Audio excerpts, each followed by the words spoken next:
Welcome to Mafia, a new podcast telling stories of America's criminal underworld. Gotti assumed the position of head of the Gambino family. And using the name Donnie Brasco, I was able to infiltrate the Bonanno crime family in New York City.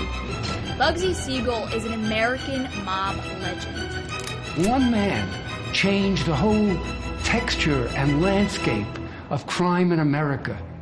Listen to Mafia every Wednesday on Apple Podcasts or wherever you get your favorite shows. Best protest signs ever, worst protest slogan ever. Ooh. Terrible. Because the signs are fantastic. The 3-year-old hand painted yes, signs. Right. That's exactly. Yeah, I paused it at one point and I could see 4 signs, and they were clearly written by 2 separate 8-year-olds. And they had pretty good. I mean, they had decent slogans. Like it said, bigot and God hates bigots. But I was really disappointed that the signs didn't say Christianity is stupid, communism is good. God awful movie.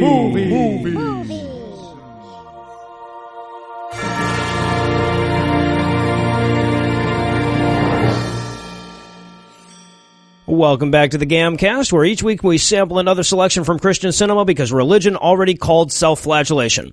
I'm your host, Noah Lugeons, and sitting to my immediate left, sure why not, is my good friend Heath Enwright. Heath, welcome back. Thank you, sir. Straight lives matter. Needs to be said more often. As you've pretty much given the entire theme of the movie right there, yeah.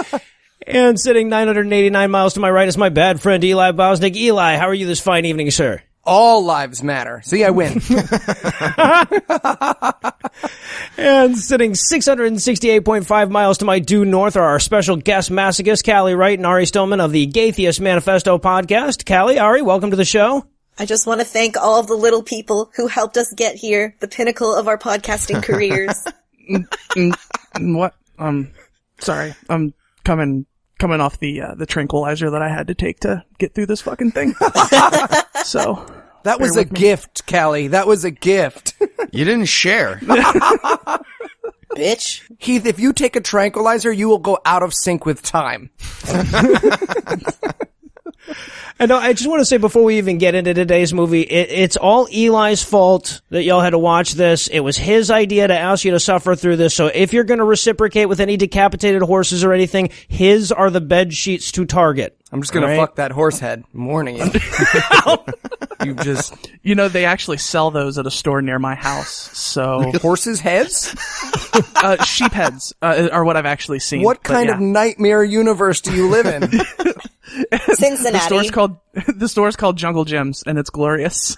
Can you get the bottom of the sheep too, or is it? How does it? They just sell the heads. That's asking weird. For a friend, right? Yeah. See, now if you had really wanted to freak out the protesters at Reason Rally, you would have been a trans woman with 2 decapitated sheep heads that you could have occasionally just thrown down and started to fuck and been like, every Tuesday and Thursday, motherfuckers, don't look away, Ray. Don't you look away. God, I fail so hard. Only thing scarier than a trans woman is a trans woman with some decapitated animal heads. I'm sure if you had, it would have inspired a sequel to this fucking movie. Oh my God, I cannot wait for the trans-focused sequel of this movie. Oh! You know it's in the works. So speaking of which, tell us, Heath, before we spoil it all together, what will we be breaking down today? All right, we watched Accidental Activist, which is allegedly a homophobic Christian movie about Steve Anderson's t-shirt guy. And also about the gay community and how they're always persecuting Christians into living in a society that doesn't not let homosexuals do stuff. But they managed to deliver that message so goddamn badly that I'm still not sure this wasn't a pro-gay movie. So we might have actually watched Accidental Gay Activist. I'm not sure. It's entirely possible, yeah. The protagonist was very up in the air. So, Eli, tell us, how bad was this movie? Well, if you ever thought, damn, where is the feel-good movie about the KKK side of the story, then this is it. American History X, except for the gays. This movie, not only is this movie unsure, I think they called it The Accidental Activist because they watched it after they made it and they were like, dude, we still look like the bad guys. And it was like, well, it was an accident, okay? Accidental Activist. Put it in the DVD covers. That actually makes way better sense than I think what they were trying to get at. Lulling Brian Fisher to sleep. Yeah, right. Now, of course, this movie was produced by the American Family Association. So I'm curious to know, Callie, Ari, is this the first time that you've watched a movie that was produced by an SPLC recognized hate group? Is this a new territory for you? Yes, and I fucking hate you all for making me spend money on this piece of shit. And I had to atone for my sins by donating double the amount to the Trevor Project. And by me donating it, I mean I made Jeremiah donate it. Fair. Okay, that's fair. See, actually, the worst part of this whole thing was that I rented the standard def version instead of the high def version because it was cheaper, and I had to watch this fucking movie in standard definition. That's the definition of suffering, my friends. That's what suffering looks like. You must have been lost in all the action scenes. Yeah, that's tough. That's tough. It was bad. It was really tough to follow. I desperately tried to steal this movie, and I generally, if it's on Netflix or YouTube, I'll try not, but I desperately tried to steal this movie. I did. I heavily hinted. We got listeners who were like, oh, you want a picture of you next to a shit that's as large as a Bible? Here you go. And I was like, sure hope nobody posts a torrent. And everyone was like, yeah, that'd be great. And I'm like, fuck you. Yeah, no, we all had to actually spend our hard-earned $3 on this motherfucker. I actually got it for free. If you sign up for Dove Channel for a free month trial, oh, you get son of a bitch! Yeah. And then you can cancel. Tricky. I already canceled. Yeah, I am not going to watch any more Dove Channel stuff. I disagree. So, is there anything that you guys like to nominate this one for being the best at being the worst at? I'm going to say best worst hour-long demonstration of Poe's Law. That's pretty much exactly what this movie is. Right. Mine was pretty similar to Heath's. Mine was the best worst convincing me that the characters actually believe in their own religion. Yeah. Yeah, there was very little actual religion in this movie. They don't go to church. They don't pray. There's actually one part where the main character clearly expresses skepticism about if prayer works or not. Mm-hmm. Yeah, exactly. This, can I go with best worst gay face? Two straight actors just doing a mean impersonation of Trav Mamone behind his back. I felt like this was Trav's high school experience. Just like, oh, look at me, Thathy Frath. Like, did those guys both sit down, watch the same Paul Lynde movie, and then fuck a fleshlight that they were sure was a vagina to make up for it? Like, it was, the gay face in this movie is next level offensive and amazing. Like, it's equal parts. Every time you're like, oh, this is pretty offensive, it gets more amazing. And each time it gets amazing, it gets more offensive. Yeah, right. Yeah, I tried to come up with something, but like, I mean, it's the best at being the worst. I think at editing is one of them. It's pretty rough. With the parts where that's relevant will be later in the review. So I'm just going to leave it there. Right on. I was going to say, after watching movies like Leap and what was the overnight magic demon porn movie? After watching stuff like Matrix 3, The Locket. That was pretty close. Well, obviously, if we want to keep ahead of the brimstone, we're going to need to get the breakdown done in a hurry. So we'll take a quick break, and when we come back, we'll break down all the unjustified butthurt that is Accidental Activist. Look at me. I love penises. From the makers of the Accidental Activists comes the story of a man. White power. Who stood up for what he believed in. Dude, stop. Despite Seriously? all the odds. He told me to stop shouting white power in that Chick-fil-A parking lot. But should I? His faith remains strong. Are you gonna? Because if you're gonna, you have to leave, sir. This summer. White power. Okay, leave. Leave right now. OKKK Cupid. Coming October. And we're back for the breakdown, and basically the opening message of this flick is brought to you by the people that gave you Brian Fisher, and then it's downhill from there. Right. brought to you by a hate group and inspired by actual events. And I disagree already. I already disagree with this movie. Well, we was inspired to write it anyhow. Jeremiah was actually able to find the news article that this whole movie was based on. And it was a church in Alberta, Canada that had their anti-gay signs spray painted on. So that's pretty much the same thing as a small business owner in America getting their business vandalized, right? Right. Falling pencil first onto a petition, which is the story of this movie. What did I sign? Okay, I guess that's cool. Yeah, I knew this movie was going to be great when the music started playing, and it's like the obligatory, like, contemporary Christian style sounding music. Right. And I was really bummed that there was no singing, because I really wanted to hear the guy that sings with R's in every syllable. Well, I think my first thought when this movie started was, hey, this movie has wet kids in it. I know why Eli picked this one. To be fair, I just watched the first 30 seconds and I was like, we're doing it. We're doing it. My first note, it says the AFA presents, and I was like, and I'm watching porn on my phone. And then we get a little girl eating a banana. Okay, I'm turning off the porn on my phone, and definitely Eli's liking this. Yeah. It's just like everything in this movie is set up to be like, look, we're Evertown, USA. Look at us normal white people. And then there's like, oh, but there's a black person in the background too. We're not totally bigots. Right. Well, you see, it's a very subtle imagery there because the banana is the atheist nightmare and a little girl is Andy Wilson's nightmare. So the two combined, Andy Wilson's a pedophile. That's a rumor I'm starting on the show now. I was going to start a bunch of hateful rumors about Andy Wilson. That's what I've decided to do with this platform. I would be waiting until November if I were you, but you know, that's just me. So basically what we're going to start off meeting this family here, and they are just, you know, any old street, any old town, USA, classic white family with 2.3 kids or whatever it is. And we start with a lot of phallic foods. We get bananas, we get hot dogs, but we land on ice cream, the whole family having ice cream together. Right. And we meet Dad, who looks like Bill Pullman gave up. He's just got this look on his face like the Rufinols just don't affect him anymore, yeah. He looks like Ted Stryker from Airplane joined the Mile High Club with Greg Kinnear. That's how I am. That's very good. I had budget Jason Bateman with a Mr. Burns nose. Oh, okay. Ooh, I like it. Nice. Yeah. Really paints a picture. And then Mom has a look, like Mom is kind of hot, but she has this look that I can only describe as vertical. Right? So she's kind of taffy pulled. Mom is cult fucked. You ever see those people, they get released from the compound and the SWAT guys are waddling them out to the van?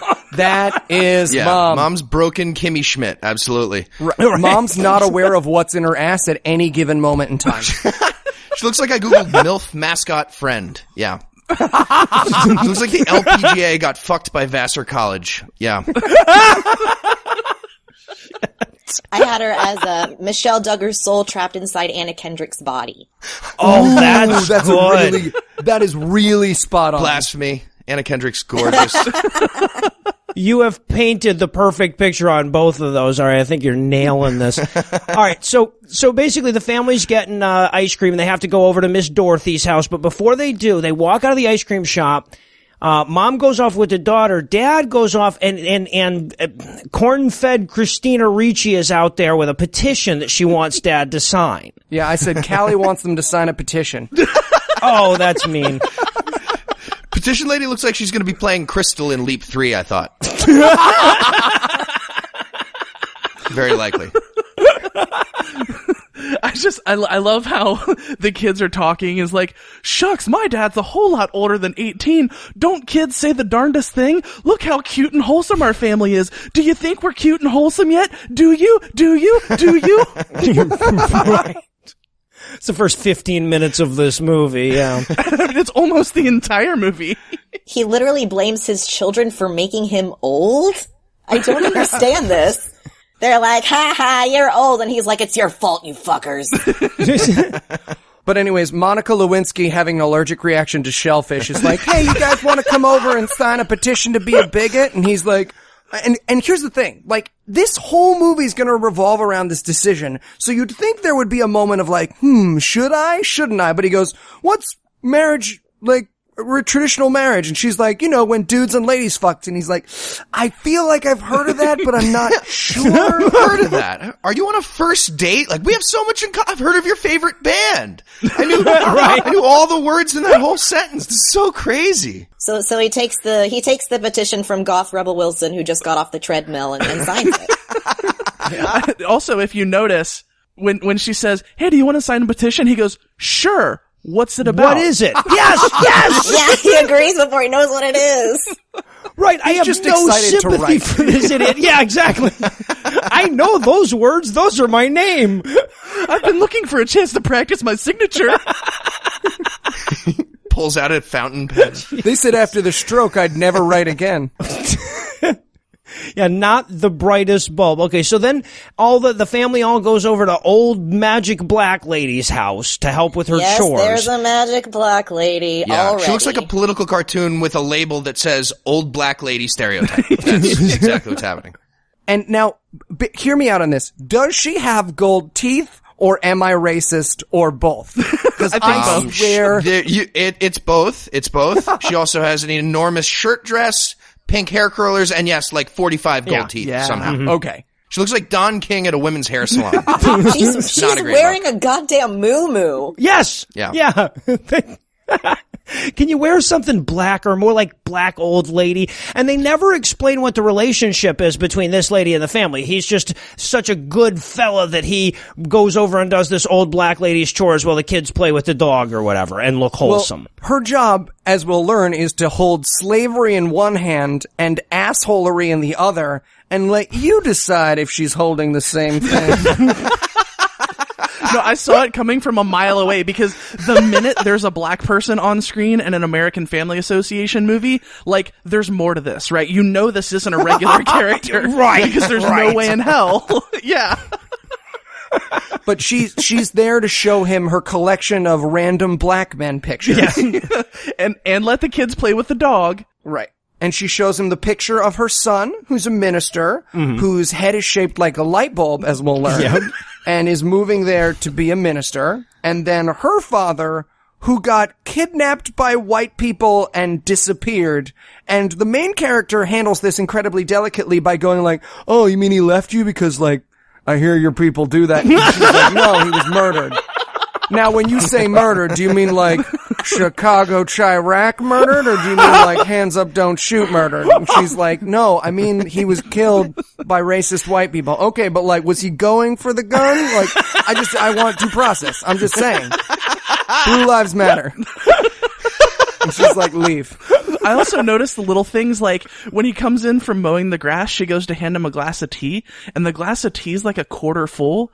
Like, I'm super grateful you mowed my lawn, but you only get a little bit of tea because I don't like white people. Here's a thimble of tea. Yeah. Check out my spinner on my gold teeth. They're pretty awesome, right? Shit. But then, of course, now that the black lady has talked about the Civil War and slavery, she's done her part in this movie for the next 48 minutes. So the kids come in and they're like, hey, Dad, can you go home and spray us with the hose? And I'm like, damn, Eli's going to need a snack before this movie's over. Holy shit. Yeah. I wrote exactly the same thing. Eli loves this movie. Yep, 4 empty Gatorade bottles and 1 full one. Oh, Jesus. The line that I was hoping would follow that was shh, don't talk about that in front of Miss Dorothy. We don't talk about that in front of other adults. They wouldn't understand. I wanted Miss Dorothy to have like a seizure, be like, not the hose, and just dive under the table. Oh, shit. We sprayed them with hoses in the 60s to keep them. Yes, we did. I don't know if y'all The joke gets funnier when you explain it. Thanks, I appreciate that. That's thought. So the kids hug her goodbye, and the little girl goes up and hugs her and says, "Bye, Miss Dorothy." And I was watching this with my partner Zach, and he said, "Bye, little white sweetness." And then the little boy actually hugs her too, and he very clearly motorboats Miss Dorothy when he leaves. Very clearly. Bye, dark chocolate. Yeah. Delightful scene. Yet another reason for me to rewatch this. So now it's a month later, and we have to meet Ted's gay friend. Ted is the dad, and he's at a coffee shop where his gay friend works. Yeah, they're literally establishing that Dad has lots of gay friends here. Yes, That's what's yes. happening. Early on.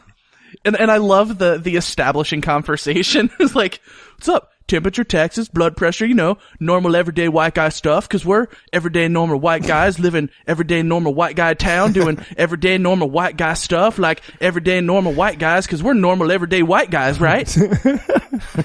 I don't think either of these people physically qualify for a normal person. Like human being wise. Ron looks like one of the Rob Lowe's that just has cable.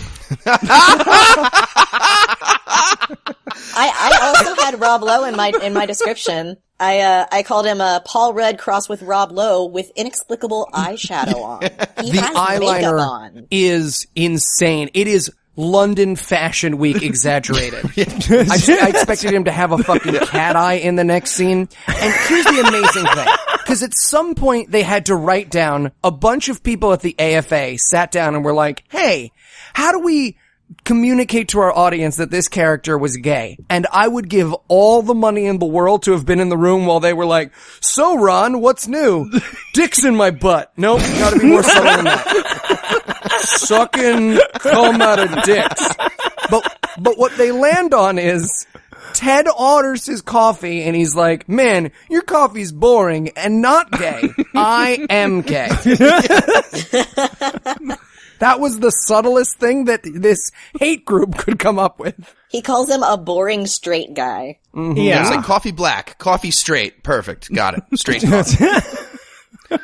He really is boring though, because he gets just a black coffee and a plain bagel. Awful. Who eats plain bagels? Hey, I would like that terrible pain in your chest from when you eat too much bread and you desperately need to drink water as it sludges its way down your chest cavity. Can you give me that experience? Sure. Would you like it round? But the plain bagel is awful. It's a plain bagel pre-packed in a plastic to-go container. Like, fuck you. That is the worst bagel service I've ever seen. I didn't think this was going to meet to your high bagel standards. I've had like 7 bagels a day since I've got back to New York, and it's amazing. And I love that the further definition of boring straight guy is like, well, you picked a John Wayne movie in black and white after your wife made dinner, asshole. Fuck you, straight guy. Yeah, you don't like John Wayne? What are you, a communist? That's the actual line. That's the guy's actual line. You don't like John Wayne? Right. You must be a communist. And you look like a very confusing dream I had. But never mind. And is this just me? Like, his mouth went so far across his head. If it went any further, he would have been a South Park Canadian, I think. Anyway. Yeah, I kept waiting for Ron to ask us where he got these scars.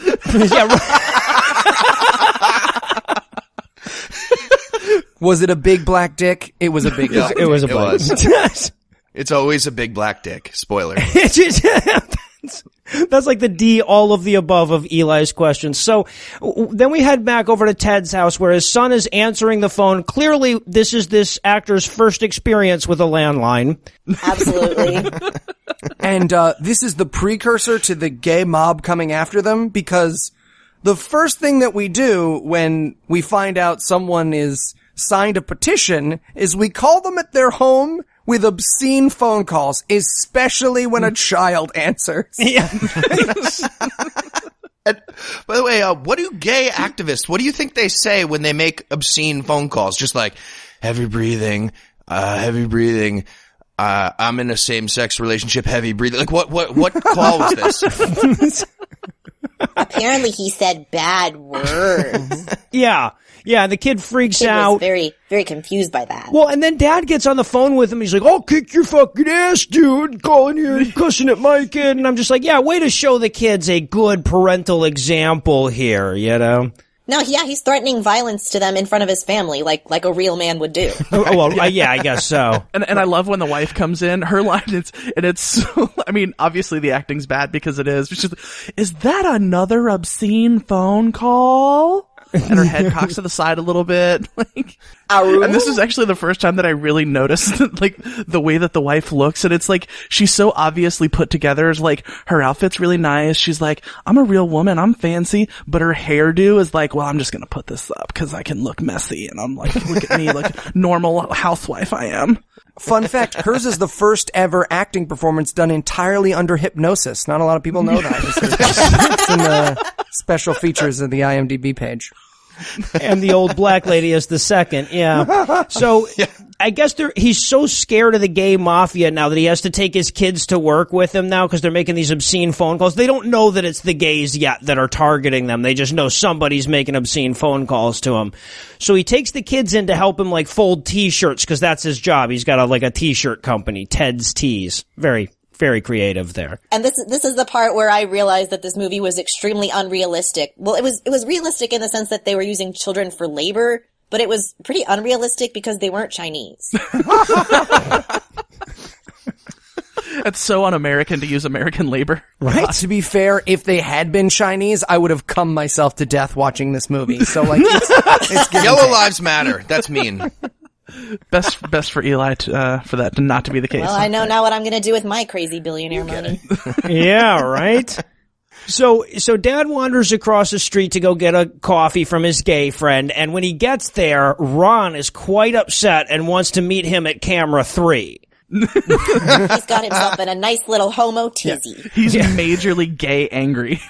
Come over here. Right. And he goes, look at this. And he goes, what's that? And he goes, it's one of the city's gay newspapers. One of the city's gay papers. How much money do they think we have? Well, not only that, but when he shows it to him, it's so clearly a normal paper with white printer paper across the top that's like Faggot Times. Like, that's just, it could not more clearly just be a normal paper that they just stapled other paper. They might as well have scrawled GAY across it in red crayon. Right. And Ted's response to this is he goes, what's a gay, what makes a newspaper gay? Does it have a crush on the Tribune? That was his exact line. Yeah. How does he know if the Tribune and this other paper are a boy or a girl? What the fuck is he talking about? So, but what we're learning here is apparently this petition that he signed, all of those names were made public, and now the gay paper has put his name and home address and business address in their gay paper as a guy to go get. Right. And then the craziest thing in this movie, cause look, a lot of the movies we watch let the atheists have good arguments and then just jingle keys. But Ron is basically like, I can't believe you do this. This is so hurtful to me. Why would you try and deny me the right to marry? This means so much to me. I'm your friend. How could you do this to me? And Ted basically looks at him and goes, you're being a real fag about this. Why are you being such a fag? That's it. There's not even an attempt to jingle keys. He's just like, cut it out. No, and what they do, because they have no legitimate answer, is that every time he says something, they'll have the gay guy cut him off. Like, he'll get 2 words. Well, it's not about, and then the gay guy cuts him off so that they never have to put an entire answer in. And they never do. They never do. Because if he finished the sentence, it'd be, because it's not about other people, it's about what makes me feel tickled tums. Oh, fuck, cut. You know what? We need to relight that line so that he interrupts me. Yeah, I was legitimately surprised given that the American Family Association put this thing together. Like, Ron's rant is actually like, I'm like, yeah, like that's it, right? That's the thing. Valid throughout. 100%, yes. Well, you know, right. You have it screamed in your face enough through your protest lines, you start to learn the lines. I forget. What did that lady say to us last time? Do you remember? Well, when Ron storms off, I thought, man, this would be great if the movie just ended right there. It could be just a nice little short. Yeah, he's just like, okay, so I'm the protagonist now, and you're the bad guy. You get it, right? you know how you're the bad guy now? Cool. We just watch the Camerleys slowly make the decision to start following Ron instead of Ted. Ted's like, no, my movie. You see it shake its head. No, because it's about... No. So then, of course, Ted has to go back to the shop to break the news to his increasingly hot wife. And before you make any judgments on this wife, I want you to look this actress up on IMDb. Her IMDb profile is all cleavage. Give her a chance. Anyway, so he comes back and he's like, well, this explains the phone calls. Our name's in the gay paper. Right. No, and it's obviously a gay paper because he sets it down and she's like, "What's this?" And he's like, "Obviously, this is the gay paper." He said it just like that. Too. I didn't know when I saw it, but you should. No, he totally did. Right. And when he explains that Ron is mad about the whole "you're not a person and don't deserve to love" thing, she goes, "Well, did you explain that it wasn't personal? It was just about his personhood?" And he's like, "I did. I told him that exactly." And he was a total fag about it. Don't say that word. That's not our word to use. What about the N-word? Still not our word to use. Remember last week's protest? My translation of "did you explain to him it wasn't personal" was, "did you trot out all the apologetics we've been trained to say?" Yeah, right. I just hate your kind in general, not specifically you. Just like you as part of a group. Do you not see the difference? I'm vous. I hate vous. V-O-U-S. It's French. So, and I love too, cause he's like, "Oh, but we're gonna lose customers because we're in this paper." And Mom's like, "Oh, we don't sell t-shirts to homos anyway. How many gay people are buying our stuff?" She is so dismissive. She goes, "How many gay customers do you think we have?" Like, apparently she doesn't think gay people exist or that they buy clothes from, like, regular non-faggy stores. Excuse me.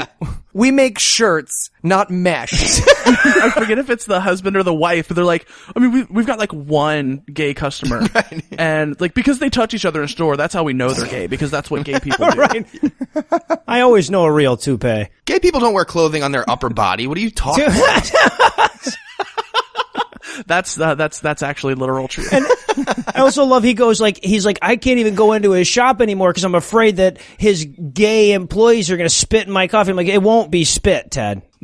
Ask Pastor Manning. He'll tell you all about yes. it. You will need an exorcist, though, just so you know.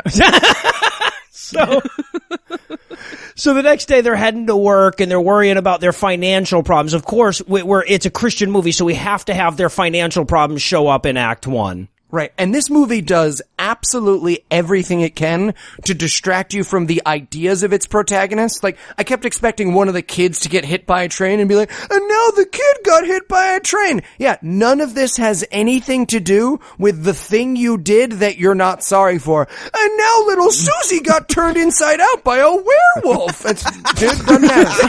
None of that matters. Right. Well, and we're like 3 months behind on our rent. And I'm like, are you fucking kidding me? How irresponsible could you possibly be? And they have this huge, we'll see it later, they have this huge fucking house. You're like, you have that big a fucking house and you're behind on your rent? I have no sympathy for you people. Yeah, right. They blame all their problems on the protest that's about to happen to them, but apparently they were in trouble before that, because the protest lasted for about 3 days, and yet they lost everything. Right. Yeah, right. But that's alright, because someone has spray painted bigot on his business, and his family reacts like it's a hung pastor. Like someone lynched a pastor on the front of the business. They say, "Oh, honey, don't look. Don't look. Someone crucified Brian Fisher on the front door of our t-shirt shop. You shouldn't have to see. You shouldn't have to see." These characters have the exact same performance as the ending of Glory. It's fucking insane. It's just like that. And it just says bigot there. And I love too, like the 15-year-old girl's like, "Mom, what's a bigot?" Yeah, she's not so smart. No. Well, sweetheart, here's a picture of your dad. Yeah, right. Someone who judges people for being different. It's like us if we hated black people instead of gay people. You get it, right? Yeah, but we do like black people. Remember Miss Dorothy from before? She literally explains it to this girl like she's 5 years old. Well, I love too, because it puts this actress in the position where her character has to explain what the word bigot means in such a way that doesn't indict the intended audience. Good luck with that. She's like, "Why did they call Daddy a bigot?" And I wanted her to say, "Because they found out your dad was a bigot and they had spray paint." Right. But that's when Ron shows up, and Ron shows up again, reacting like the store got burned to the fucking ground. "Oh, I'm so sorry. I heard there was a disturbance. You guys okay? Last time I saw you, you were telling me about what a not person I was and how my love was just mental illness, but I just wanted to make sure you guys are all right." And they're like, "Yeah." And then the mom tries to this is where the mom plays peacemaker, and she's like, "Hey, Ron, look, he didn't mean you're gross. He meant your butt stuff, you know, give it to me, give it to me, give it to me. Oh, who are you? Glory hole. Claw, claw, claw, claw." That's the gross part, but you're fine as long as you serve him a bagel with your keep that shit at home and don't ask us to know it exists.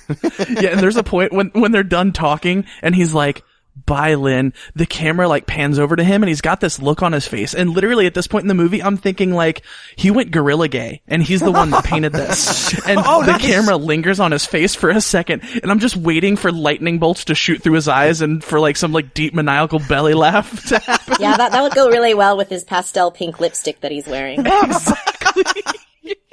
Hey, that was a gift for getting his ears pierced at Claire's. Ron flies in, just chops his head off. Yeah. Right.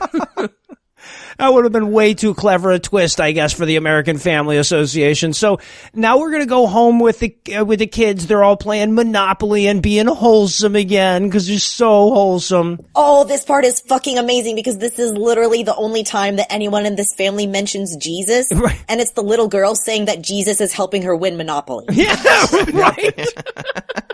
And the camera pans over to Donald Trump and he winks and then it pans back again.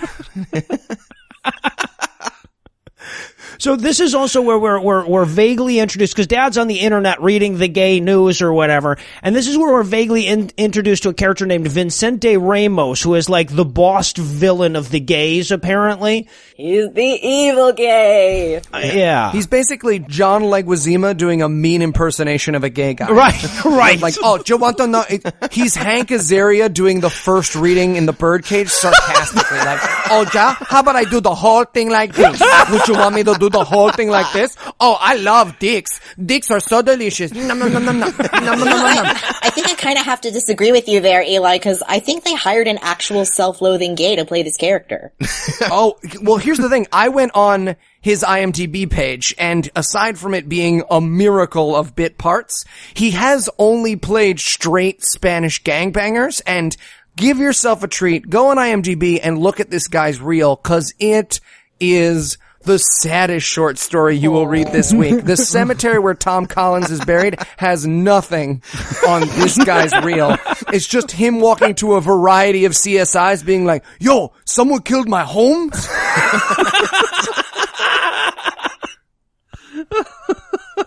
And we've got to focus in on this line a little bit too, because like Dad's reading the news to the mom, right? And in it, this Vicente Ramos guy, he says, bigotry should never be tolerated. And Dad says, what is that? Is that a threat? I'm like, are you an insane person? How is that a fucking threat? Yeah, it's a threat. It's a threat. I wrote in my notes, yeah, it's a threat, you cunt. And then in response to this, she's reading it too. She says, well, I get that signing the petition is bigotry, but what does this mean that it should never be tolerated? It probably means that bigotry should never be tolerated. Fucking modus fucking obvious. What are you talking about? I wanted the 15 to wander in and be like, what's bigotry? And they'd be like, fuck.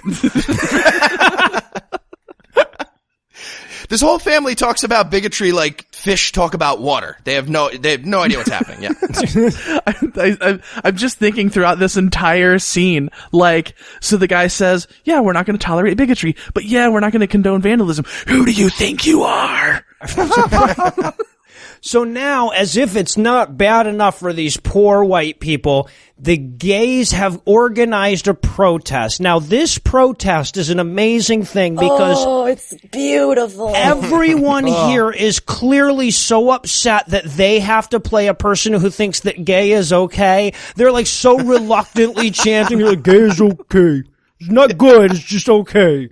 This protest is what Thunderfoot thinks Reason Rally was. It's just 4 people marching around. It's fine to be gay. I guess it's fine, alright. Gay is okay. Who said, we are somewhat tolerable. We are, what do we want? Occasional dignity. When do we want it?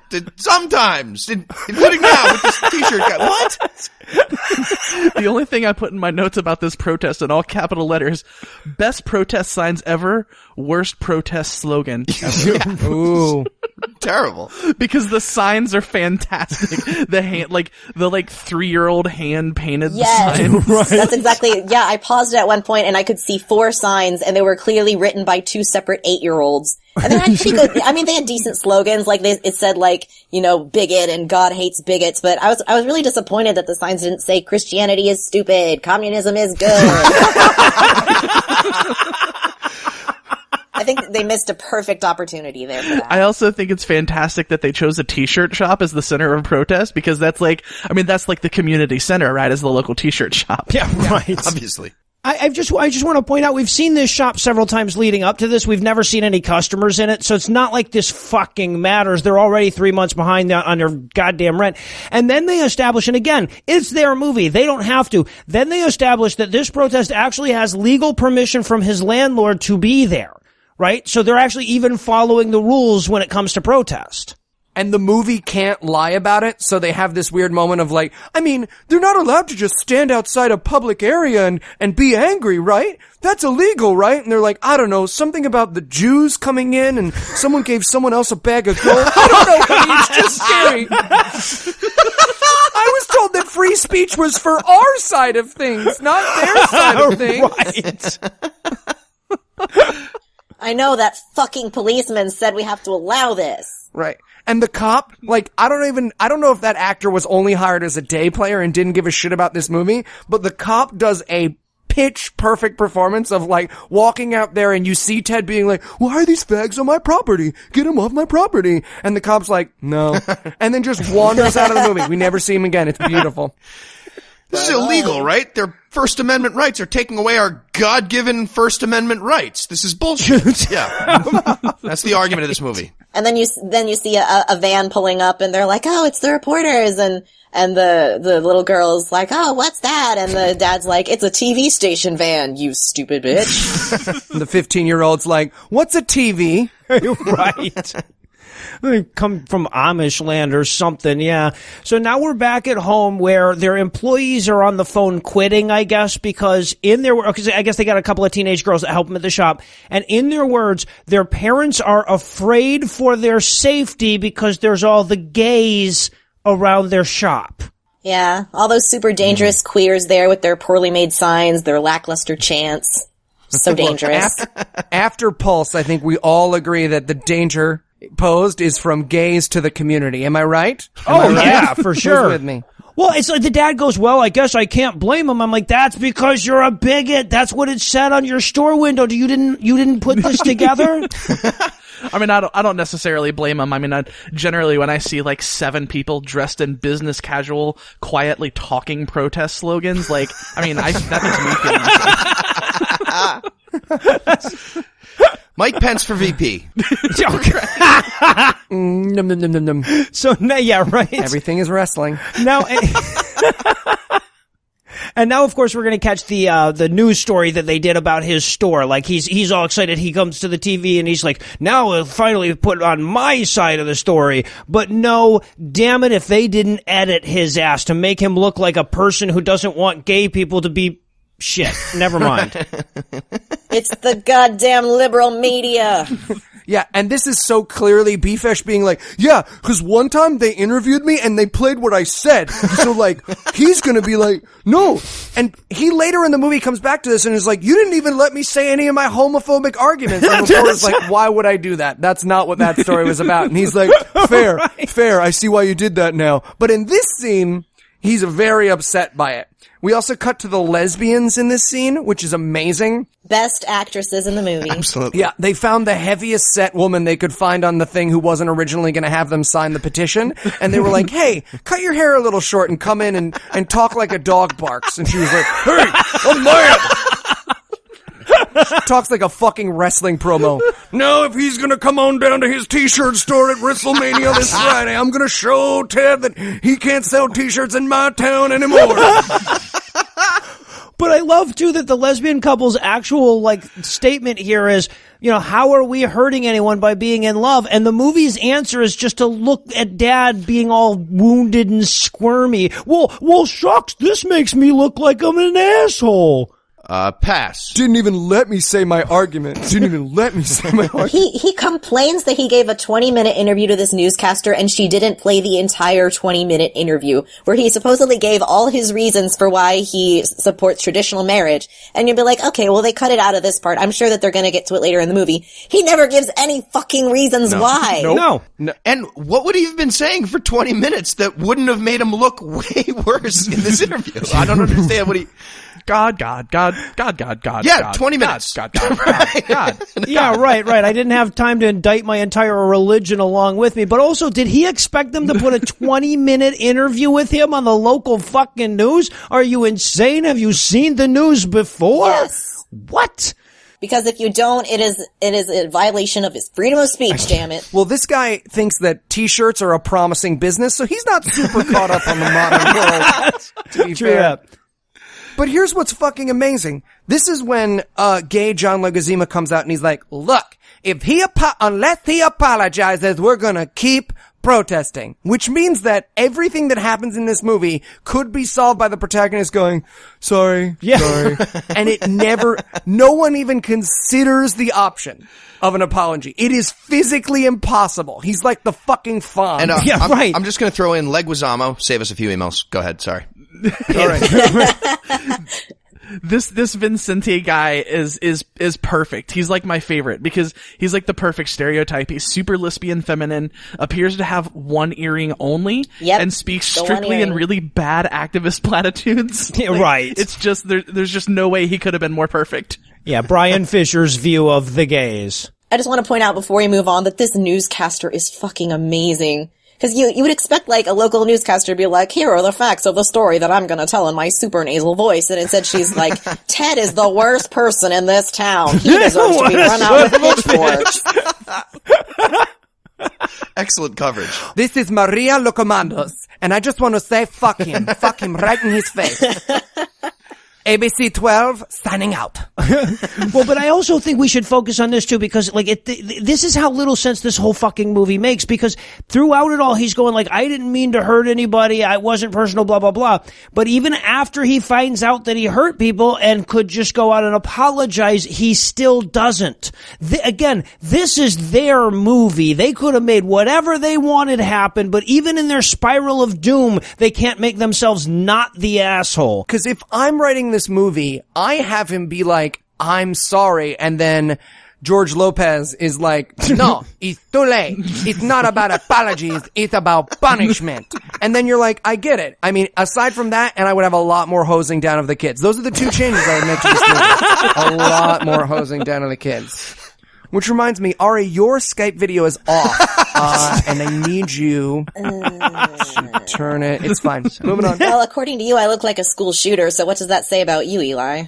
You look like an 11-year-old boy school shooter. Oh, God. And it's hot. I guess I'll have to accept that. So yeah, go ahead, turn on the video. 2 out of 5. You're outvoted. I say only if you and Eli turn yours off. Angle it a little down too. Angle it a little down. Perfect. Thank you. Jesus. Hey Eli, you want to see what testosterone does to the clitoris? I would absolutely love to, unabashedly, not sarcastic. Yes. All right. Send me your email address. I got some pictures for you. Yeah, there's a visual component to today's audio show. So now we got Dad signed at work. A petition. He's got this headache, this poor fella. And apparently these damn gay people just don't know how much he's suffering. You know, he's had to take 2 Excedrin today. I love, because when the scene first starts, you can see the protesters outside, and I'm just thinking to myself, what do we want? Better protest slogans. When do we want them? After we figure out how to talk louder. Gays okay. Gays okay. I really like the gays. Not really. Which I am one of. He reads the paper to his wife and he's like, this paper said that we're a symbol of bigotry. They call me a fungus. And it's like, really? The newspaper? The newspaper was like, fuck this asshole. The New York Times. And also, are fungi anti-gay? Is this a slur against mushrooms or him? God, I hope not. I love it. He's like, pariah? I don't even know what that word means. Is that one of those Pokemans that we don't let our kids catch? I also noticed in this scene that if you look at the signs on the wall in the store, they're the exact same signs as the protest signs, like made by the same 2 separate 8-year-olds from earlier with the really bad finger paint job. Yeah, I love that his printing shop has these hand-drawn signs all over it. Yeah, that says a lot about your quality. How amazing would it be if there was a deleted scene where the gays bought their protest signs from Ted's t-shirts.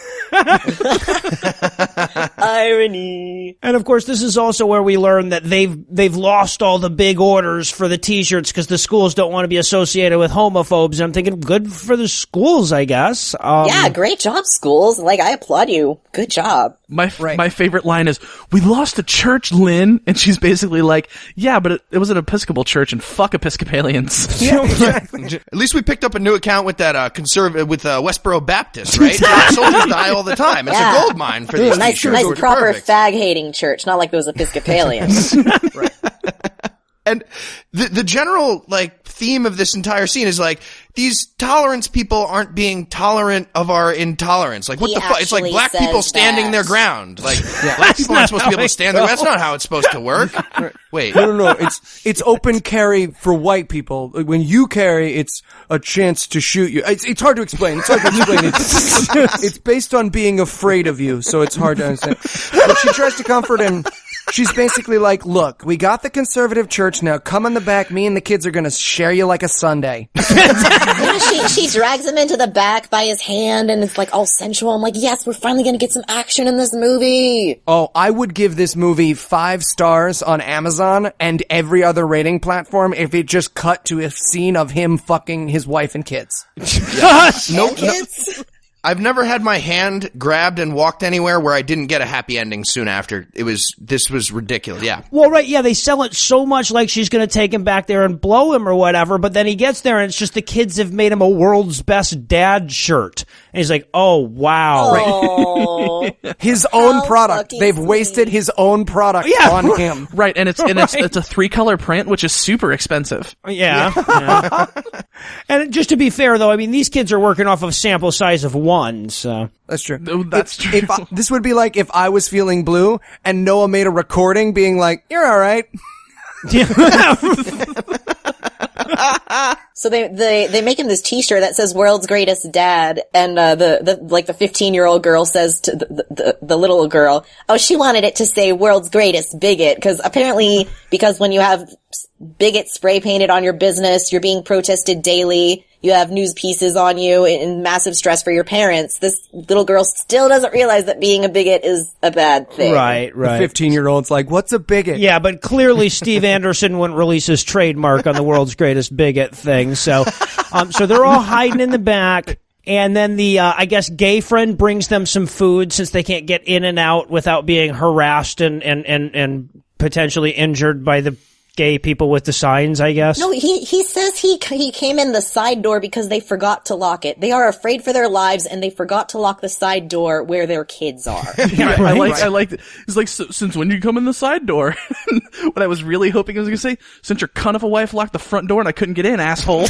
Right.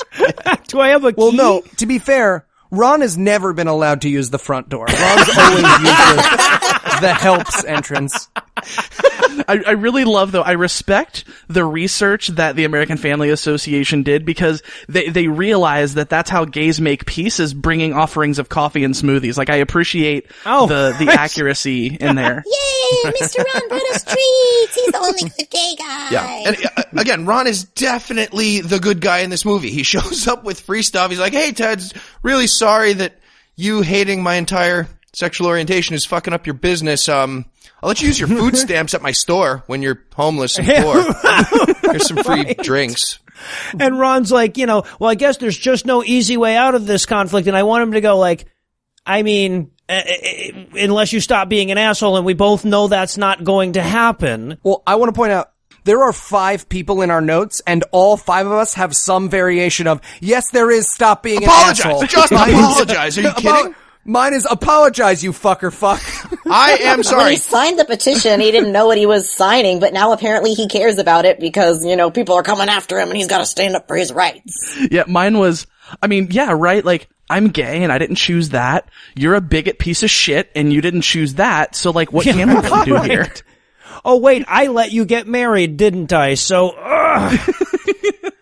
So now we get to spend a little time with Vincente, the evil gay. He's coming to see Mr. Goodman, the landlord. And the entire movie is worth it to watch this guy's performance, shirt, and the way in which he sits down.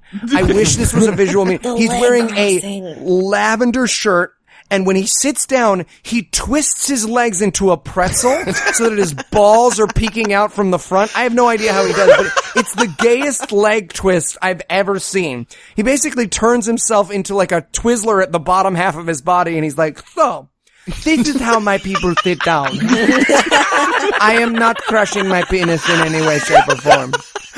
You know that when they called cut, that actor was like, oh, it's bleeding bad, guys. It's bleeding bad. I'm just going to glaze over the fact that I own that shirt. That's a great shirt. Anyway, so, the whole time he's talking, I'm just thinking, because somebody said earlier they thought he was a self-loathing gay, and I know that's not true because his tie is fucking hideous. Oh, that's true. I do have another note about his attire later in the movie. We'll get to that. Oh, yeah, I think I know which one we're talking about. Yeah, so basically he's there because he wants Ted evicted so that they can put the gay headquarters right where his building used to be. Yeah, you fuckers. And what's amazing is they're trying to make what is so obviously a better decision business-wise and morally seem super insidious, but it's just like this just chubby white guy, and then the Latin guy's like, so, we were thinking we would pay our rent and not be total assholes and reach out to people who need help. And the guy's like, well, what's in it for me? And he's like, you get to be a better person and make more money. And he's like, that's it. I wanted them to share a Filipino boy. He literally ends the scene by doing an evil, greedy, gay smirk. That's the only way I can describe it. $1 million. Mwaha. Yeah, that's the sinister plot twist. The gay pride organization wants to rent a building. That's it. That's why they're evil. and actually pay their rent.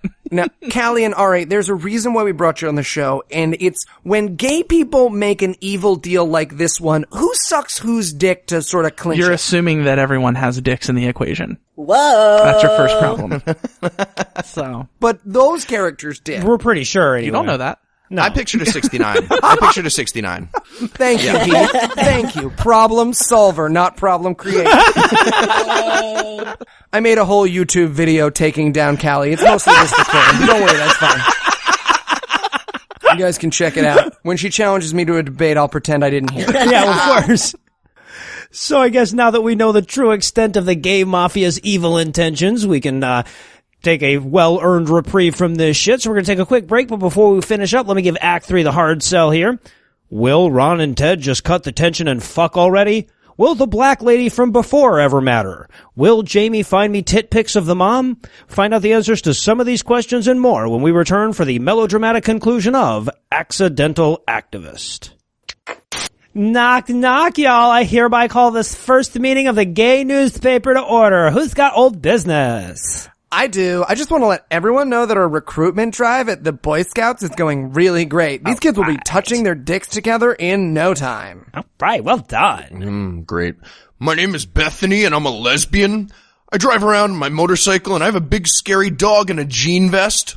Is that relevant? Of course you do. Wonderful. Make sure that you take men's wives and make them leave them. Of course. Can do. Also, we're working on our headline for tomorrow. Quote, I'm offended, end quote. I like it, but even better, why don't you just make it say, wah, huh? Oh my god, that's amazing. Snaps instead of claps. Like it. Fantastic. Well, meeting adjourned. Let's go rub our butts together or something. I'm a lady. And we're back for more bigotry. When we last saw our heroes, they were wallowing in self-pity over the world's inability to allow their religious beliefs to dictate the law. And when we pick up the action, they're still doing that, this time in their kitchen. And we learned that the ladies from Sunday school brought them things. You know, like when someone dies. I guess, yeah. Well, because the gays are trying to starve them out. You know? We also learned that the pastor is praying for them, and this is the one weird moment, I mean, not the one weird moment, but one of the many weird moments in the movie where the husband goes, where is God in all this? Do we have a secret sin? And I wanted so badly to just flash cut to the mom fucking herself with a broom handle, just being like, yeah, Mom, yeah, you did change your mind, didn't you? This is absolutely bizarre. He talks about how everyone is praying, and he says, oh, they're giving us prayers and blah, blah, blah. I'm like, he really aren't says you that? A Christian? Do you not believe in this shit? Right. Yeah, this movie didn't believe in itself. I was ready when, do we have some secret sin in the house, Lynn? And I was just waiting for, are you fucking the kids, Lynn? That broom handle's too thick. Are you? Tell When me. I'm not there. Yeah, right. I might want in on this. And he also goes, even though no one has called him a hero in this movie, he goes, I'm not a hero. I wrote my notes, you're right, man. You're not a hero. No one called you a hero. No, they wrote bigot, honey, bigot. That's like the no homo of being a hero. Doesn't count if the balls are touching. I mean, that's the fucked up thing, though, is that in their own nightmare spiral of doom, it's just like that people choose not to support his store because he's a bigot. Like capitalism is their nightmare spiral of doom here. Right. If only there were a way that people could be forced to use my business. I don't know, some kind of not free market. Like, anyways, I'm gonna lose the store. I wrote in my notes, oh, look at this. It's the world's smallest violin. I found it right here in my dick hole. Why don't you suck it out?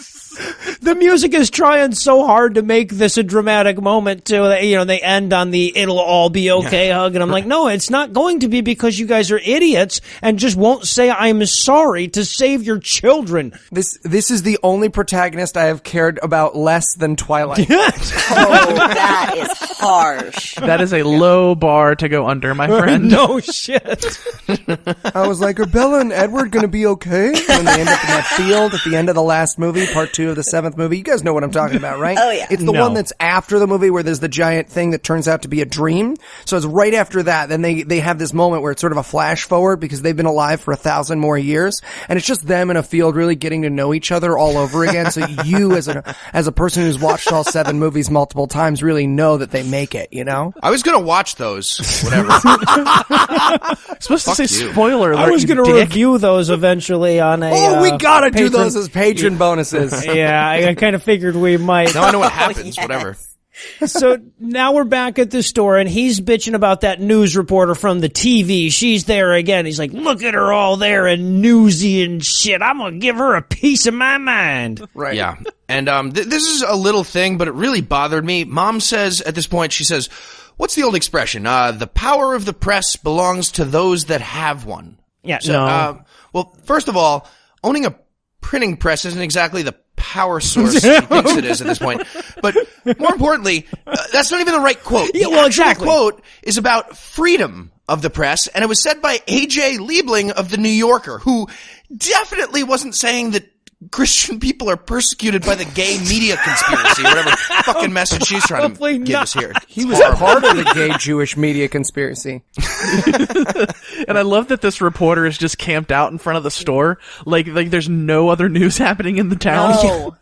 No, this is the part that really I don't understand, and it is a mystery of this movie that will forever remain unsolved. So they are out there protesting him because he put his name on the petition. What happened to all the other people who signed the petition? Oh, he was the only one that signed it. I have a theory. I have a deep theory that he was the only one that signed it. And fat girl Monica Lewinsky shot herself in the face after he got his signature. That is really the only way that this could work, because how is the news media covering him and they're not covering anyone else who's being, harassed by the gay mafia or whatever? Well, the rest of them didn't have businesses and were homeless, apparently. Everyone else apologized, maybe, except him. Everybody else said the one word sorry, the easy way out, maybe. I don't know. And I love, too, because when he's, bitching at the news reporter, he's going well, you knew that was going to make me look bad. You have the head of the Claremont Pride out here. You have 2 lesbians saying I heard him. And I'm like, it's your own fucking movie, dude. No, those people were there on their own, even in your own. She didn't bring gay people with her to pretend to be upset or anything. Right. And so he gets into a screaming match with Vincente, the evil gay guy. And this is the part I was referring to earlier with his clothes. There is no way that a self-respecting gay guy would wear his t-shirt tucked into his jeans like he is wearing. And furthermore, referring back to where I said he couldn't possibly be gay because of how hideous his tie is, his pants are nowhere near tight enough. I was thinking the same thing for entirely different reasons, but This is actually a quote from the movie. All that matters is that the homosexual community got its feelings hurt and I'm automatically the bad guy, end quote. And I wrote my notes, yeah, man. Yep. Yeah. Right, well, yes! That's what that means. And then he says, I'm sorry, I thought this was America. He does! He actually fucking says that, the good guy in this movie! said Randy Marsh and the good guy in this movie. Correct. I'm sorry, I thought this was America. And that's the second best quote in this scene. The first one is when the guy's going on and on about, my kids and my wife, and Vincente points at his face and goes, I don't give a flip about your litter. Breeder. This is the guy who was calling their house to say obscene things to his kids, but he can't even say crap. He has to say He's flip. I've adopted that as my new go-to. I don't give a flip about your litter. Given that the wife is Michelle Bachmann, it makes sense. Her job is not going well right now. Excuse me, my cable's out. I don't give a flip about your cable. Next call, blam! Tiny headset. Mad with power. And I love the effort that they have to go to in this movie to make this gay guy, wrong and unreasonable in the debate. They literally have to have him just yelling stuff like, I don't care about your logic and reasons and stuff, where it wouldn't even make sense. They cannot make this guy into a bad guy, so they just have to make him into a shouty, pouty guy. Right. Exactly. He says it's hate because we say it's hate. He's literally saying because we said so. Yeah, right. Those unreasonable homos. And they can't make Dad out to be the good guy either, because his response is, well, what determines this is hatred and intolerance? Well, maybe the definition of those words, you illiterate bigot, maybe? I don't know. 15-year-old wanders in, what's a bigot? Bleeding out of both nostrils. It's like an All-American. It's very similar. Mm-hmm. And then we also see in this scene, this is where we first get the black minister, the son of the old lady. I guess he's standing at the outskirts of the protest, looking very disappointed and dour. And we need to talk about this guy. This guy's head is unrealistic CGI alien bad. Oh my, he's Black Squidward. Yeah, exactly. And if you listen to him talk, he talks just like him too. Holy shit. I had him as some mad scientists tried to make a clone hybrid of Herman Cain and Michael Jordan, but they got an air bubble trapped in his skull. Do we pop it? He looks like Colonel Kurtz in the all-black musical remake of Apocalypse Now, like The Wiz or Apocalypse Now. He's just all forehead. He's like a black Klingon. He looks like they cast a black guy as the hot air balloon in The Wiz. They really went all the way. And he's a quite attractive feller. So yeah, now I guess, so he saw him at the protest, and now then the next scene we're gonna get the strange, scary looking black man showing up at the white guy's house unannounced. This is the fucking best scene in the movie. Right, and I wrote, black guy, stand your ground. That's what I was expecting. Yeah, I was immediately like, okay, mysterious black guy at the door. He's not getting out of the scene alive. Oh God, no. Callie, no, say it ain't so. But Titus Burgess at an AIDS fundraiser is really just there to tell them that we've got a little hate speech going on later. Would you like to give a hate speech at our hate speech? Right. I love this scene so fucking much, because he's going I hate, my business is going to go under because of this. And the black guy's like, no, it's good that you signed that petition because now everyone's talking about this and bringing this subject up. Have you ever tried to go straight into gay bashing cold? It's tricky. You need someone else to bring that conversation up. Right, and this is where he's like, me and my wife had dreams for our life, and I wanted so badly for him to be like, yeah, it's hard when you and your partner want a thing and some asshole stops you from having it. That's rough, right? That sucks. I look like an upside-down tar drop experiment. But instead he says, look, Ted, I'm black, so that I can say that you're not a bigot without it seeming quite as offensive. That's why this movie contains blacks. So let me sit here and explain this to you. Oh my God. Okay, this is my fucking favorite line in the whole movie. So he says, black people know what it's like to experience bigotry. And I'm like, oh, okay. So he's gonna acknowledge that it sucks that there are being bigots against gay people, but they have to because of their sincerely held religious beliefs. And then he takes a fucking hard right turn and says, we are tired of Christians being called bigots. That is not where I thought that was going. And I want to point out that at that exact moment, completely randomly, a cat walks through the shot behind him as though Yes. it's saying, I'm through with this asshole. Yeah. I think that cat quit. I think that cat quit the set.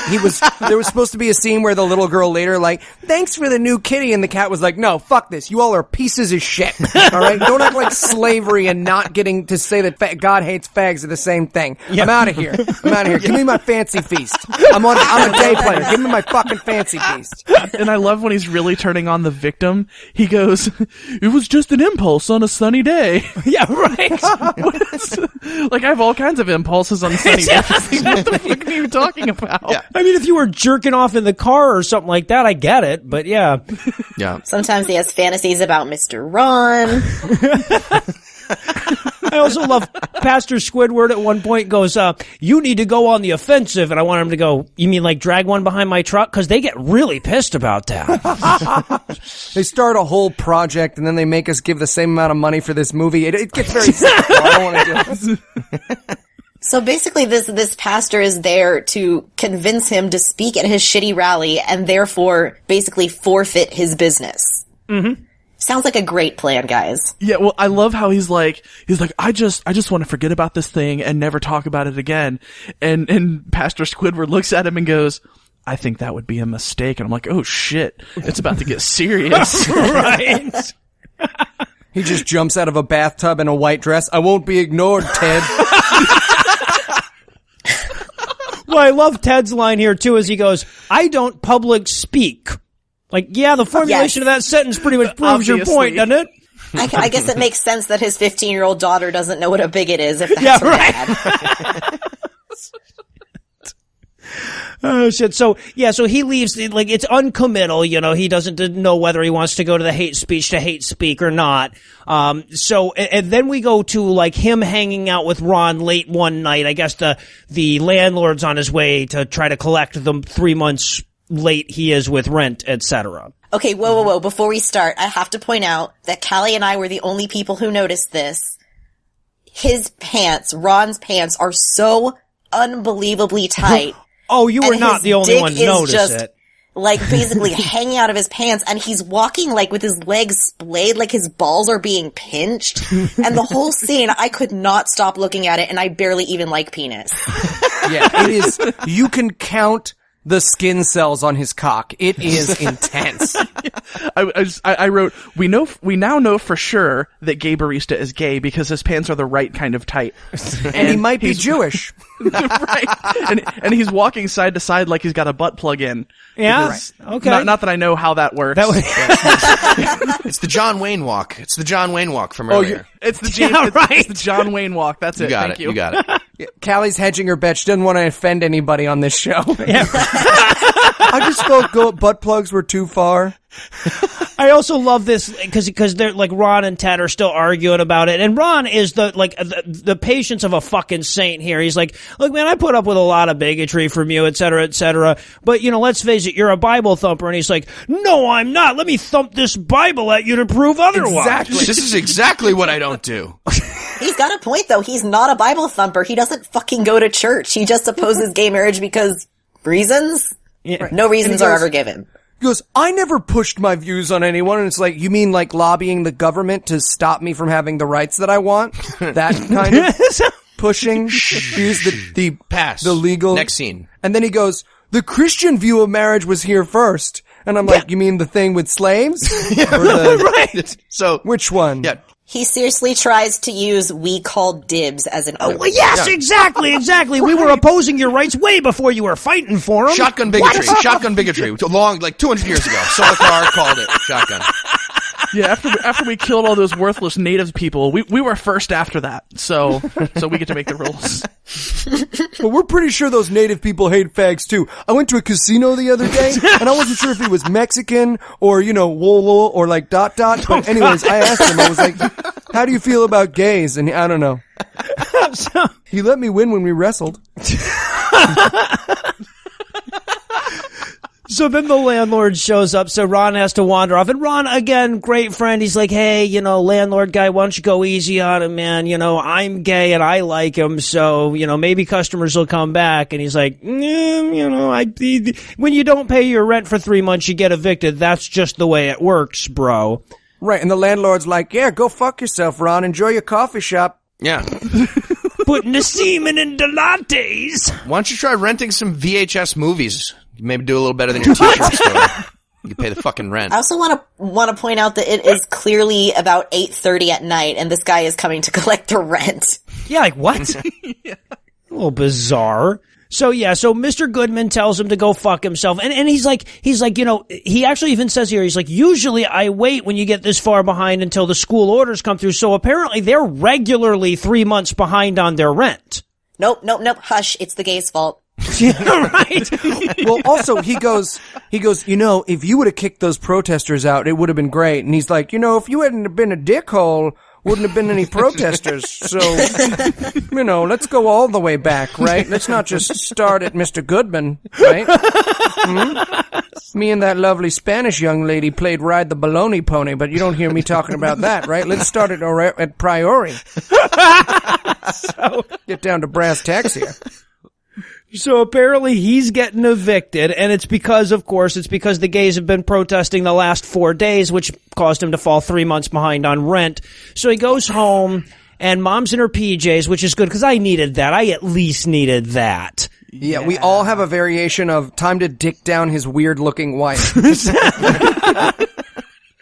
We all grudgingly accepted a sex scene at this point. We're all like, fine, as long as it's not more, but I was here first. As long as there's a little bit of vomiting, I'm on board. Cool. Yeah. Jesus. On the penis. And of course, mom's got this whole, it just doesn't seem fair that we should have to pay our rent, honey, kind of an attitude about the whole thing. Well, no, so the scene is literally Ted's like, the money's due and he wants his money now, and she's like, that's so unfair. Is it? What? Is it really unfair? Isn't that what rent means? She pretty much blames the landlord for the whole situation. She's basically like, well, he let the protesters stay on the property, and then he's holding us accountable when the protesters shut down our business. Almost, it's kind of like a god who creates imperfect humans and then punishes them for being imperfect. It makes perfect sense. So they're gonna lose their mansion, poor little bitch. Being a bigot is so hard, guys. He goes, did I make a mistake signing that petition? And she's like, no, absolutely not. And all of us, again, wrote, you did make a definitely. mistake. I mean, because let's face it, again, even in the universe of this movie, he made a mistake because, was gay marriage not, did the Obergefell decision not come through in his world because he signed this petition? Yes. Okay then, fuck off. Of course you made a mistake, you damn fool. Scalia just pulls out a wet piece of paper. One more thing. What about the And Ginsburg's just like, I changed my mind. I got you a hooker. Go check her out. It'll be fine. You're fine. A young lady who looked like a pig in a black wig brought this to me, and then she hung herself in my office. Probably because of what Clarence Thomas showed her. Remember that? Remember when our Supreme Court Justice showed his assistant his penis and now makes judgments on other people? Yeah. This is the ghost of Antonin Scalia. I do not appreciate your impression of me. The 3 people who listen to the nonprofits are going to be laughing really hard at that. So now we finally get the scene we've all been waiting for. Bad gay versus good gay. Vince goes to the coffee shop. Who will emerge victorious? And man, this is the fight between 2 gay people that wasn't lesbians that I've been looking forward to the most this year. I gotta tell you, aside from people covered in Jell-O that are in my internet history, this was pretty great. And let's just talk about the intro to the scene. Vince goes, please. I'll have a cinnamon scone and a cinnamon latte and a penis and a butt plug and a gay. Whatever it is, us people order. I'm now convinced that he is actually gay because of his coffee shop order. Like, I can forgive the clothes mistakes because his coffee shop order is the gayest. So like, I believe that character now. I love cinnamon. Am I gay? Is that how that works? Yes. Because I would love to just like swim around in a Scrooge McDuck thing of cinnamon with some gay sex. Oh, that would be amazing. You just gotta grin and bear it once or twice. I have a whole theory. It's on my YouTube channel. Don't worry. Keith just came out here on God Awful Movies, guys. That's Stop trying to turn us into your show. We laugh and have fun here. Go back on your show and talk about sad things and real shit. Cinnamon is okay. Cinnamon is okay. I want you to know that if you're lost, you're hurting, you're scared, we will make fun of you on this show, and you can go to Callie's show to feel better about it.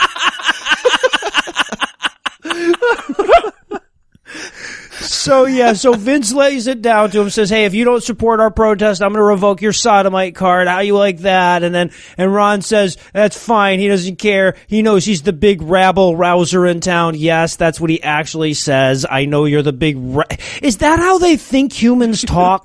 And then he goes, well, listen, we're about to put a gay center in near here. It'd probably be a good idea for you to show some solidarity. And you would expect the other character in the Christian bigot movie to go, never. But instead he's just like, yeah, I should probably get on board. And that is the end of that character's journey. Yep. He basically is convinced by Vince. Vince is like, I mean, this is going to be a hopping gay area and you're a gay business owner. This is going to be amazing for you. And Ron's like, yeah, fuck Ted, I guess. Fuck Ted. What I love, he's like, Claremont Pride, W hand sign. What the fuck does that mean? Yeah, what? Yeah. Why would there... Heath and I had the exact same note about that. Like, he's imagining the Claremont Pride sign over the building, and he makes like this weird W sign, and Heath and I are both like, oh, it's a gang sign because he's Hispanic, so he's in a gang. Yeah, exactly. They speak mostly in gang signs there. Wiggly puff, motherfucker. The evolved version. And I love the last line. It's like, you better remember where that hot ass bread of yours gets buttered in the ass because we're gay. The anus, yes. right? Yeah, yes, Ron, the anus. Yes, Ron, the That's anus. where you put the butter. Actually, it's the anus. And now I guess it's time to go back to Magic Black Lady for some advice. Back. Yeah. Oh man, the only thing I could hear in my head as soon as I saw her was Eli's voice saying, "It's the Magic Black Lady again!" If I had a nickel for every time a black character in a movie we watched said, "Tell me what's on your mind," we wouldn't need patrons. We wouldn't. No.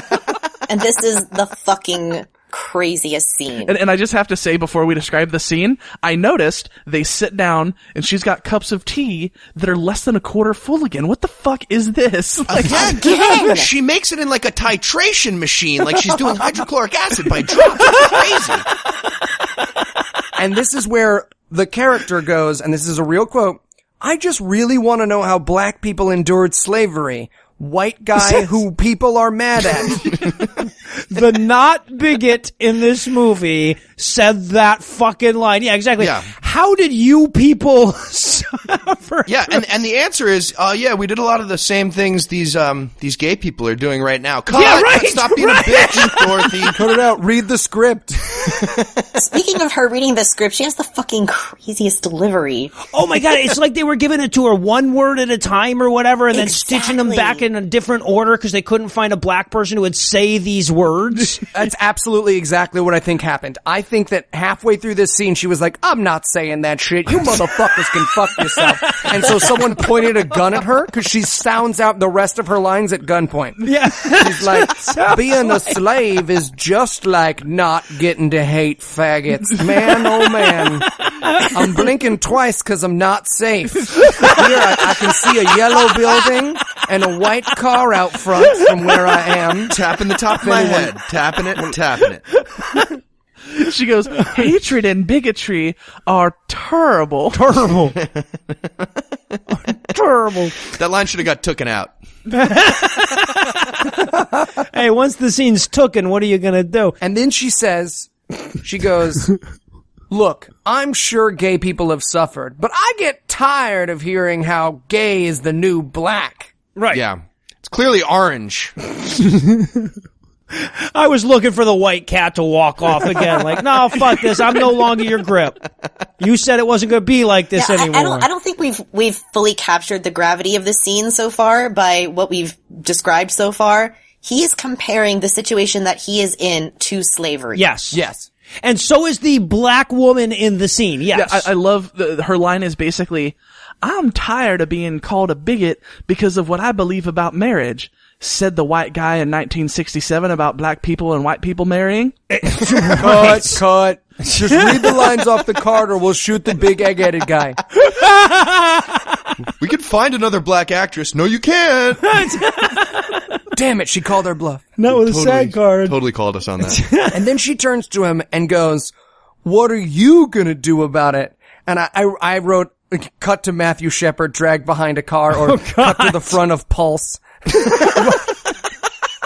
Well, they skirted that so many times in this movie. Like, what do you mean go on the offensive, people? What has that meant in the past? Holy shit. See, this is the thing I don't understand about this movie. Like, you have these moments in these movies that you guys review all the time where you're like, it's your movie. You don't have to bring this argument up. You do not have to bring up the parallels between racial prejudice and prejudice against sexual minorities. It's your movie, but they're doing it anyway. And then, to close off the scene and to make sure we really get it, she basically says, you are just like my enslaved and then murdered father after the Civil War. Yes. Let me give you a picture of him. This couldn't be weirder if she had wrapped that picture in human skin. Let me give you a picture of my dad, whom you are just like and just as persecuted as, so that you can find the strength to carry through and get through this homo siege or whatever. I wanted her to color on her dad's face with a white crayon and be like, there, I fixed it. Her last line might as well just be holding up a title card with her lines written. Yeah. Yeah, right. Oh, and we forgot. She said, they called me all sorts of things. They called me, well, you know what they called me. And I wanted him so badly to say the N-word, like trying to help out. No, but Eli, you didn't do it justice because she pauses for a good 5 seconds before she says, well, you know what they called. Well, and you expect this is just giving him time to put the hands over the kid's ears or something, but yeah, and then she just stops and like, I'm not gonna say it. It says it in the script, though. You know those motherfuckers wrote it. But they also wrote, I'm a little short and stout. I'm not doing that. You motherfuckers can shoot. So now we get the obligatory what would Jesus do scene where he's literally throwing rocks in the water as he weighs his decisions. I swear to Christ, as soon as I saw the lake, I knew he was going to pick up a rock and toss it in. Like, I knew it was going to happen. I about fucking pissed myself when it actually happened. Music note for this scene, I'll just slap this piano around like it likes rough sex. Mine was when I punched the buttons harder, the piano sounds sad, huh? Yeah. Wow. I had, oh cool, there's a piano in this broken elevator. Perfect. Play it. And of course, while he's trying to figure out what to do, this is so bizarre. He looks over and wouldn't you know it, there's a heterosexual couple playing in the park with their children, and that's what he's fighting for, guys. Straight nice, people. Loving straight family. 1 P and 1 V. It's amazing. Nature. Way God intended. This reminded me of that scene in Terminator 2 where Sarah Connor's looking at the kids playing on the playground. Oh God, how good would a flash through of them like a whiteout swipes through and then they're all in rainbow shirts just like sucking each other's dicks and stuff? Oh, that would have been so great. Billionaire money, nuclear explosion, and then they're all gay all of a sudden. Yeah. Oh, a gay bomb. Oh. Nice. But wait, then he gets into his car, right? He gets into his car and he's gonna meditate on how much like that slave he is. But when he gets in his car, I wrote, please be a car bomb. Please be a car bomb. Because the best ending to this movie would be his car explodes and then we cut to the Latin gay guy being like, take that, bigot. That would actually be more closure than we get in the end of the movie. Yeah, Glitter right? just sprinkles down from the explosion. And so, but no, instead, he's decided now that he's going to speak at the big straight pride rally or whatever. So we cut there, and I love, again, in their own movie, they've got like 11 people standing in front of a church. That's the rally that they've got going here. They've got a woman in the audience with the "I need to speak to a manager" haircut. You know that bitch has never had an ingredient that wasn't on the side. Like, fuck you. That's you're talking about an empty plate with 19 ramekins. What would that mean? You're the worst. Yeah, everyone in this crowd has an unused calorie counting app on their phone. And so then we get his fucking speech, which basically starts like, you know, the founding fathers put their dicks in vaginas, I'm pretty sure. All of them were straight, right? Right. When did it, and all of this I'm just writing down the things he said. When did it become reprehensible to stand up for what you believe in? What a bullshit statement. Like, that has always depended on what you believed in, you ridiculous asswort. Kind of matters, yeah. Yeah, when what you believed in started being reprehensible. Yeah, right. They weren't upset by integrity. There wasn't signs outside being like, firmly held beliefs. Yeah, it's not like they're going like, man, those 9/11 hijackers, man, if they weren't so goddamn motivated. I hate motivation. What? This is the part in the movie where I feel like he would, give his reasons for why he doesn't support same-sex marriage.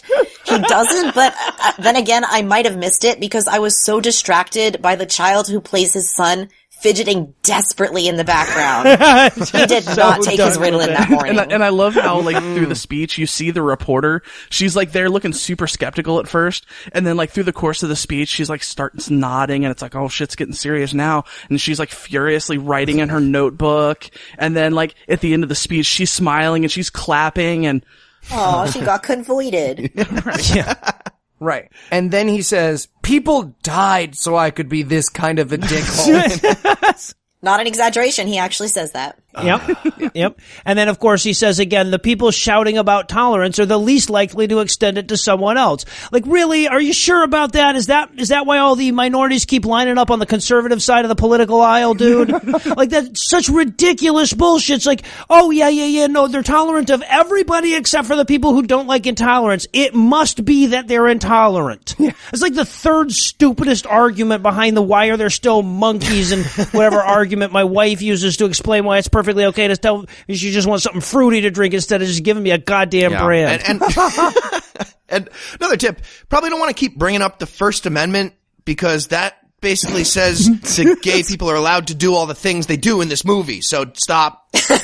Right. No, they don't like that part of the First Amendment. Only the religion part of the First Amendment. That's the good part. Yeah, they don't like the freedom of press or assembly. No, not at all. Then he cries at his own speech, which is always a great sign. What I call pulling a Gilliard. He cries at his own speech. He won. Wanders off while 3 people give him the lamest round of applause. Let me tell you, I was once on a subway trying to suck my own dick, and when I finally succeeded, I got a more hearty round of applause from the 4 nuns and 1 homeless guy that were present than he gets for his little anti-gay speech. It was like if the protesters from before could somehow translate their protest into clapping. That is the level of clapping that they gave. Speech is okay. Speech is okay. Sorry, I just want to go back really quick. Eli, did you hang from the bar? What'd you do? Plow position. Plow. Got it. Yeah. Wow. Plow position, 30 minutes a day. And eventually your ribs just collapse. It's just into your lungs. That's always nice. Now, I want to point this out too, because this was probably the weirdest fucking thing in the movie. To me, anyway. At one point during his speech, they do a flashback to the bigot painted on his store. Except for it's painted in a different color on a different part of his store. It's like, I cannot imagine a scenario where this happens, right? You literally could have just used the shot that you already used. That's how flashbacks are generally done. Did you lose that footage? No, it wasn't a flashback because it had the Claremont Pride sign on there. They took over the building after they got evicted. Okay, and then they painted bigot on their own building? Yes, that's what happened. Yeah, that's the only explanation. We're a different kind of bigot.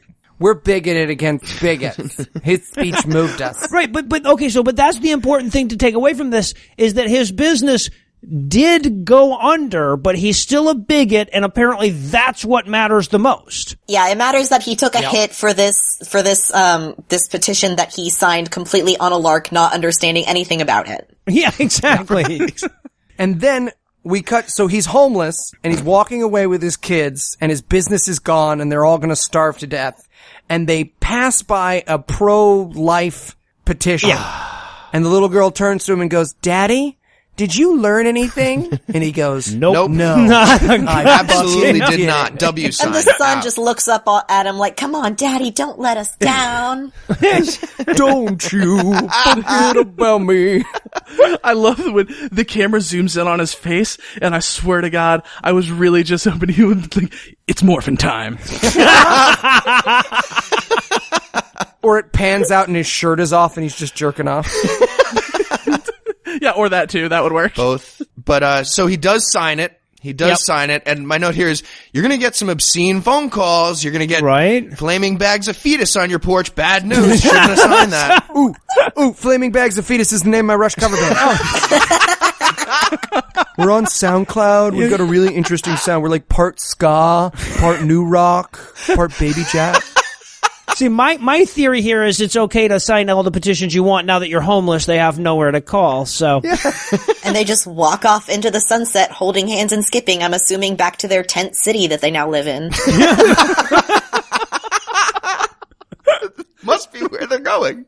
Yeah, and that's all the closure we get. The guy lost his business, he now has no job, his kids have nowhere to go, whatever. Yeah, okay. And there's the obligatory pan up into the sky with the lens flare, and it's like, Jesus was watching you the whole time. Yeah, didn't help out at all, but I wanted Jesus to appear in the sun like the Teletubbies baby and be like, "Good job, Ted. Good job."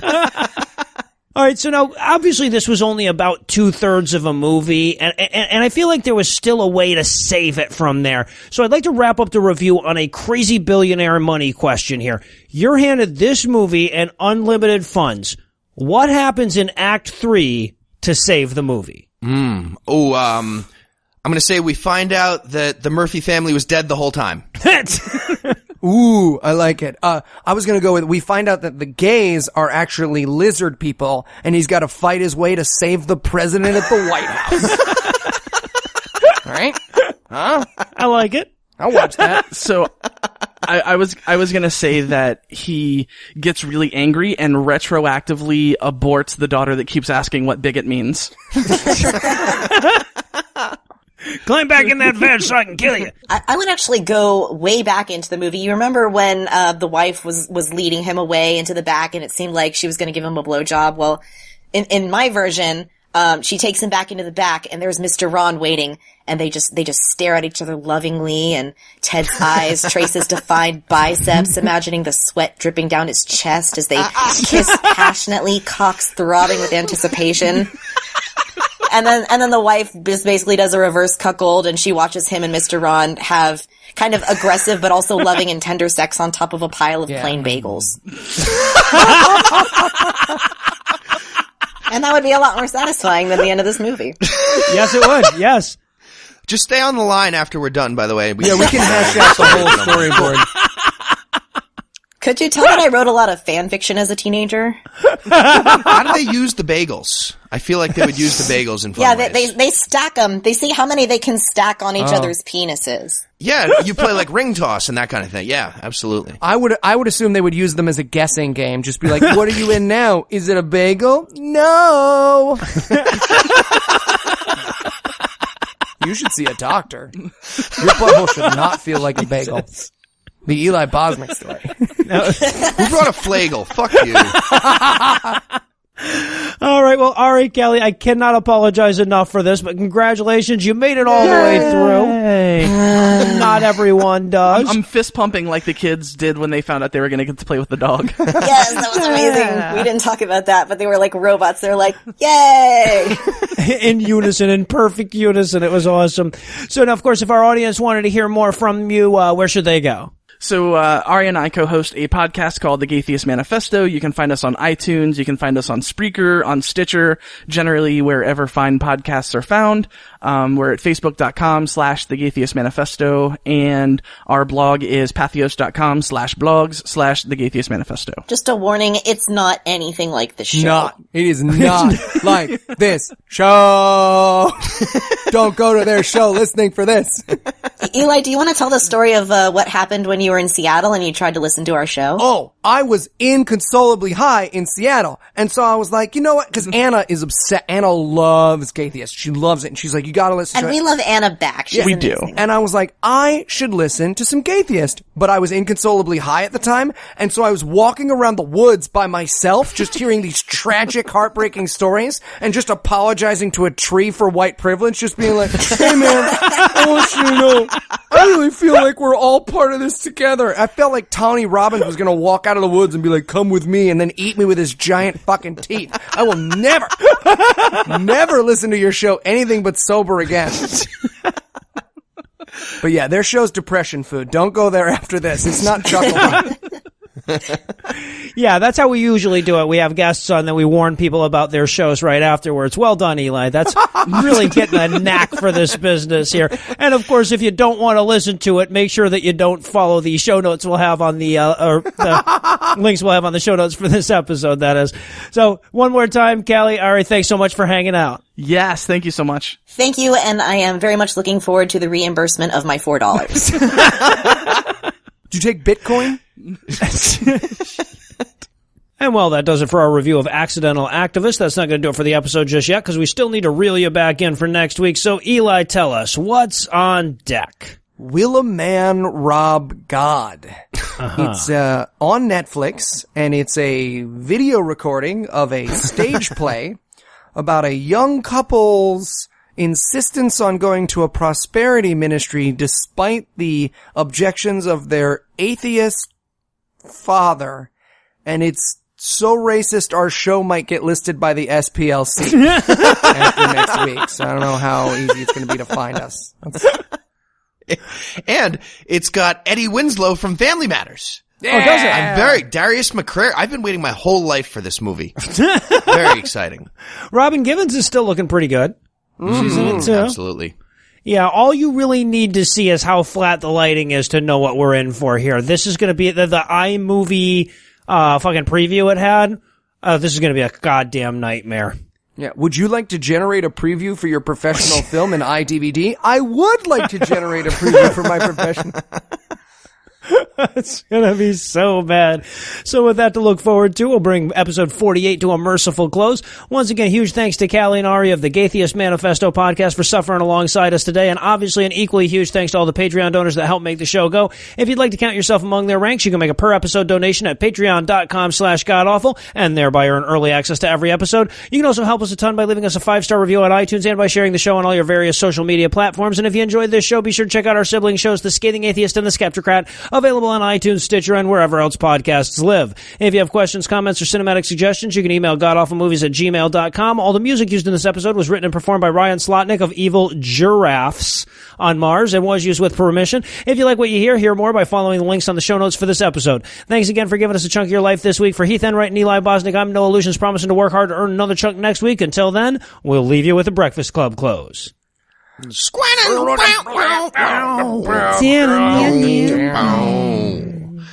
Ted Murphy got offered $1 million and a mansion for a butt sex t-shirt. His family remains broke and homeless. Oh, yeah. Brian Fisher wished he had used more lotion. Ron died in the Pulse shooting. Oh, God, dude. What? We're mad about other stuff now. There's the whole... There's other shootings now. I get to do this. That's the rule.